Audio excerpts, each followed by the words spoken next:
os sequestros. Aqui, quando alguém é sequestrado, a gente não sabe quem é o sequestrador. Né? A gente fica esperando uma ligação, pedindo resgate, chama o negociador da polícia. Lá eles sabem quem sequestra.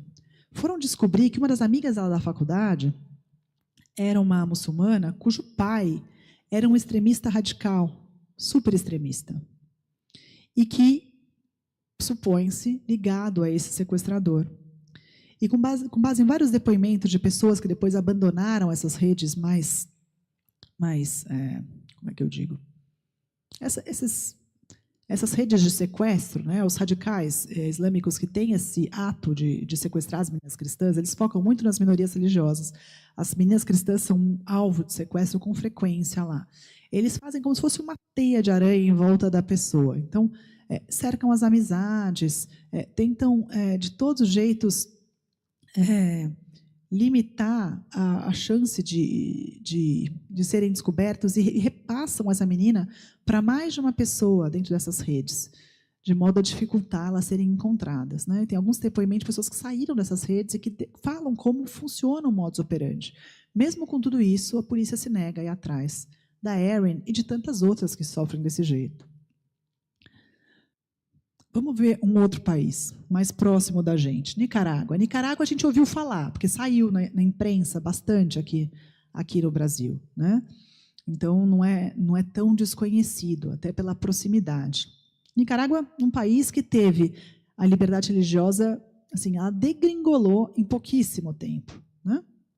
Existia uma liberdade religiosa normal, a igreja fazia parte da vida social do país, mesmo sabendo do governo, enfim, não vou entrar em nenhuma questão política aqui, mas o governo é o mesmo há 16 anos, com várias questões sobre a legitimidade ou não das eleições, né? Mas a igreja sempre funcionou, denunciando abusos, ou ficando mais quieta, mas enfim.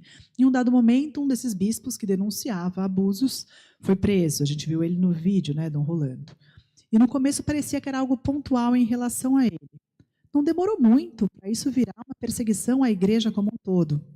Inclusive, o próprio Ortega mencionou, né, em discurso dele, filmado, gravado, que a Igreja Católica é o maior, ele não fala instituição terrorista do mundo, é uma ditadura do mundo.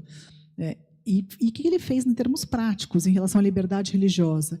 Além de prender, expulsar do país diversos líderes religiosos, ele fechou escolas, asilos, rádios, TVs, hospitais que eram levados adiante por religiosos e religiosas, confiscou esses bens todos, expulsou os religiosos do país. Expulsou, inclusive, o representante do Vaticano. Né? O Vaticano é um país, tinha um representante lá que foi expulso, rompeu o acordo com a Santa Sé. Né? A gente tem, às vezes, essas expulsões sob uma roupagem legal. Por exemplo, muitos dos religiosos que atuam lá são estrangeiros, não são vocações típicas da Nicarágua. Vem da Costa Rica, vem do Brasil, vem da Itália, vem de vários lugares missionários. O visto tem que ser renovado periodicamente. Então, o que eles faziam? Ficavam exigindo mais e mais e mais documentos.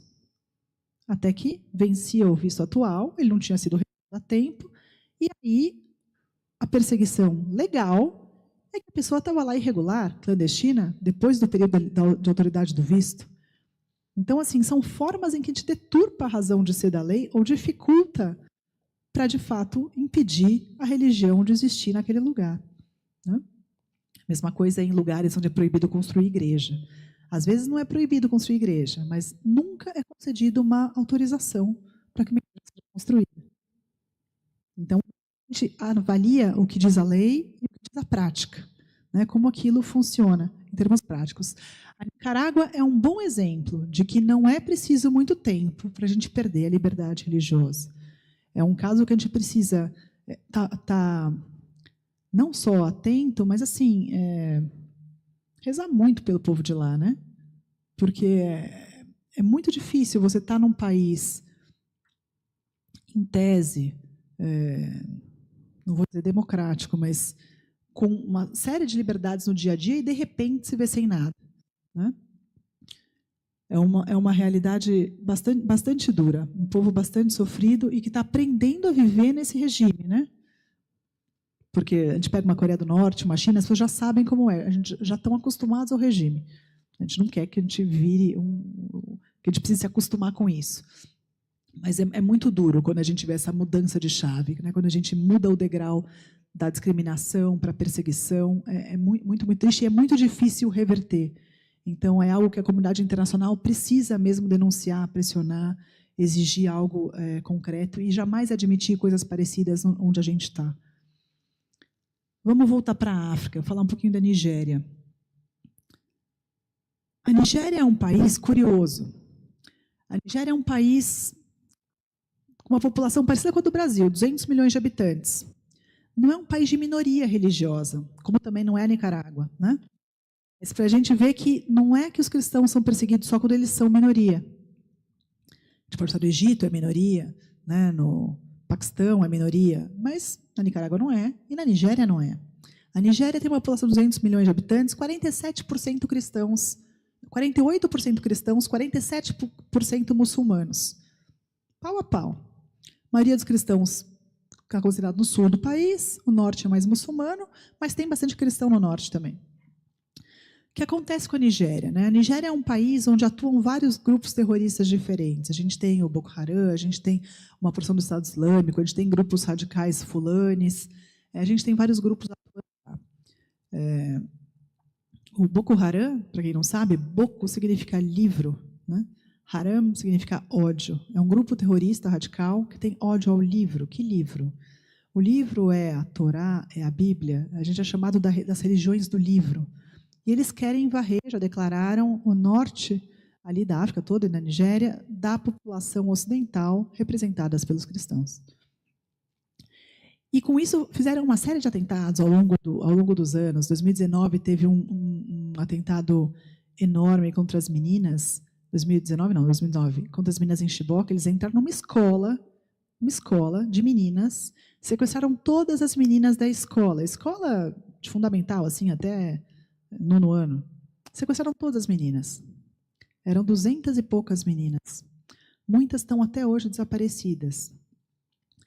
E aí é aquilo que estava no vídeo. Eles sequestram, tratam como escravo, abuso sexual, conversão forçada, dão elas como mulher para os terroristas, e não podem. E as cristãs são tratadas com mais desprezo ainda. As que se negam a se converter, essas ficam, tem testemunhos de algumas que conseguiram fugir depois, que viveram numa jaula por mais de 1 ano. Não podiam nem, assim, ela falava que cachorro era tratado melhor que ela, porque nessa jaula ela tinha que fazer tudo ali, ela comia ali, fazia as necessidades, ela não podia sair dali. Esse é o cenário do que fazem com as meninas da Nigéria. Não é o recorte desses últimos 2 anos, isso é algo que acontece de forma continuada. Mas o que aconteceu nesses últimos 2 anos? É um recorte, para vocês terem a impressão da magnitude da violação. É muito maior que isso, né? Isso aqui eu estou botando uma lupa em alguns dias específicos.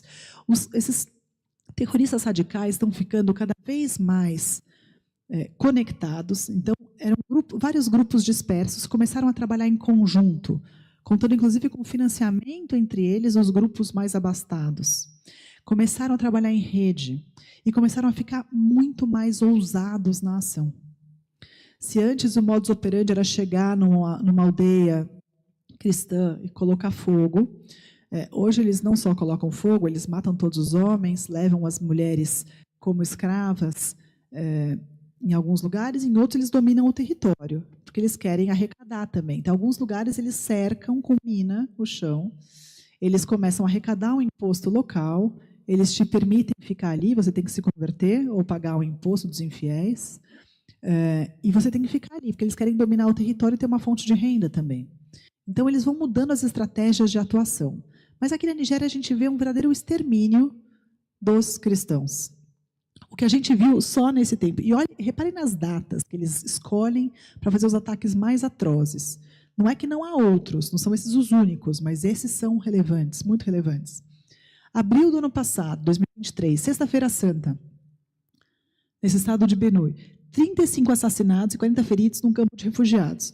Imagina o seguinte, o modus operandi deles é botar fogo nas aldeias cristãs, os cristãos são sobretudo agricultores lá, botou fogo na aldeia, botou fogo na plantação, botou fogo no rebanho.